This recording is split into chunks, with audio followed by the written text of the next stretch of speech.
What's actually driving the stock market surge here, coming back close to all-time highs? You're going to be surprised. It's a one-word answer. It's not what you think. I got it coming up.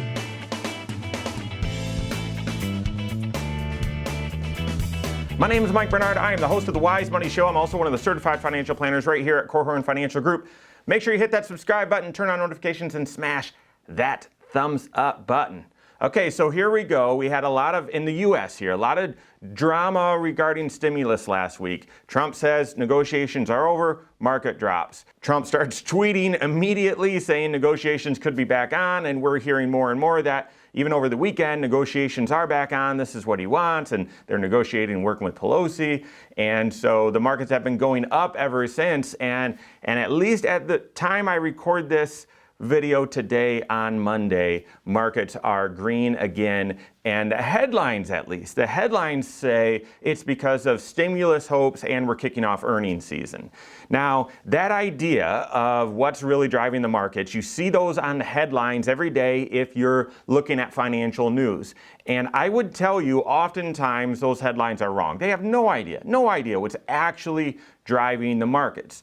But if you look over the past 5 trading days, the past week, really what they're saying driving the market each day is stimulus hopes. Stimulus talks continue. Stimulus stalls, but they're still negotiating, whatever. It is all stimulus that's driving, or at least the headlines are saying, it's all stimulus that's driving this market back up. I've been following these folks on social media for a while, and what's really appears to be driving the market is one thing. It should be profits. It's not. It's liquidity. That's right. What's actually driving the markets right now is stimulus money being dumped into the global financial system. If you look at this chart here, this is an overlay of the S&P 500, so the largest 500 companies here in the US, but as you know, those 500 companies are global companies. They're all global companies. They all do business throughout the entire planet, okay?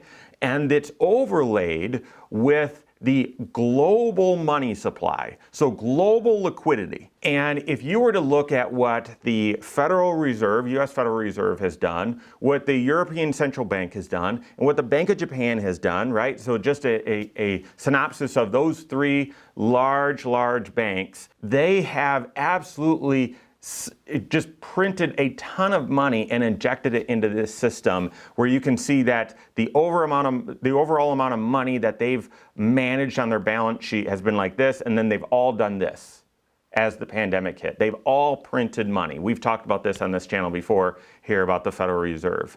Well, this chart overlaid here includes all of that. You can see that as the market starts dropping, the fastest drop from an all-time high ever, that the banks started to create liquidity. That didn't help. The market kept dropping and liquidity dropped. And then as soon as the liquidity train really took off and started surging, you can see the market, the S&P 500, started coming back. As we saw the overall liquidity plateau, you can see the market sort of plateau and get jittery. And then more liquidity is injected into the system and the market rises again.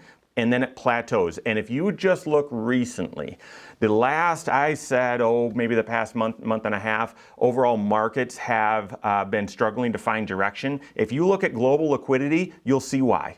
Global liquidity pretty much stalled while the market just sort of bounced around in this range. And then now that we're back on an upswing in the market, or better said, now that we're back in an upswing in liquidity, we're seeing an upswing in the markets. I don't believe, and many financial professionals don't believe this is a coincidence. Right now, the market is surviving on global liquidity, money printing. It is.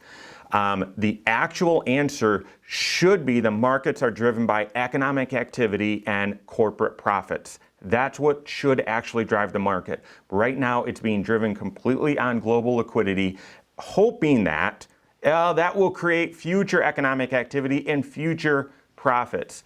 To me, that is very, very concerning. I've said before on this channel that's sort of the fake economy as opposed to the real economy. We're going to get some real economy news here coming up with earnings seasons, but I would expect those earnings seasons to be phenomenal. I would expect that to be phenomenal. In the third quarter, businesses were booming.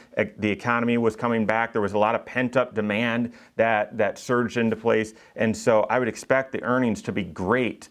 However, the stock market has already priced all of that in, and it appears to be just pricing in, or excuse me, just moving based off of the fake economy, this global money printing.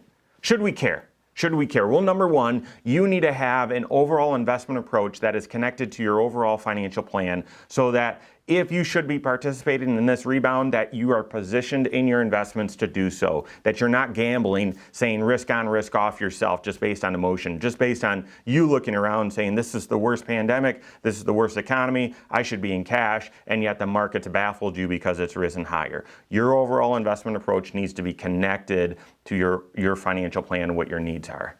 But then second, if this stock market rise is purely just following liquidity, what happens when that liquidity permanently plateaus?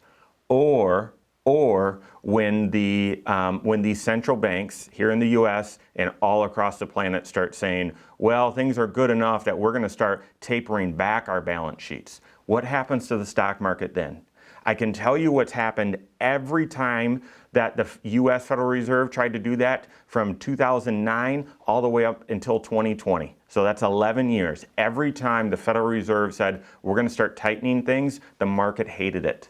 The market hated it. The last big drop that we saw was in the fall of 2018. We got a 19% pullback in the market very quickly, just within a couple of months. Not because economic activity stalled, it was because global liquidity and Fed policy was starting to shift, starting to change. They were going to start tightening and reining in their balance sheet. If the US stock market and really global markets are only surviving based on money printing and central banks injecting money into the system, you need to be able to adapt your your investment management and your overall financial game plan. So just like I said, your investment structure needs to be connected with your financial plan.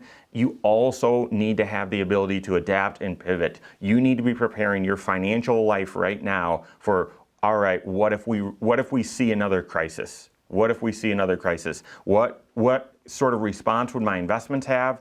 And am I prepared in every other way in my financial life to withstand a crisis? It's very, very possible, as we hear the Bank of England is asking their banks to prepare for negative interest rates. We are very much still on a stimulus-driven money printing economy. So this could, if that is what's driving the market, that could continue here for the next year, couple of years even.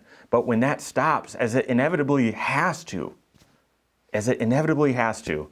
what sort of condition will we be in at that point? So reach out to your certified financial planner. Make sure you're working with your CFP. How should you structure your investments in that environment, in today's reality, and likely in the reality that's to come, as well as the rest of your financial life? What wise decisions do you need to make today? The chance of that with that playing out. So if you don't have a CFP in your life or would like a second opinion, you can always reach out to us. You can find us online, wisemoneyshow.com, also korhorn.com, that's Korhorn with a K, or send us an email, info@korhorn.com. All right, there you have it. Go out and take your next wise step in your financial life.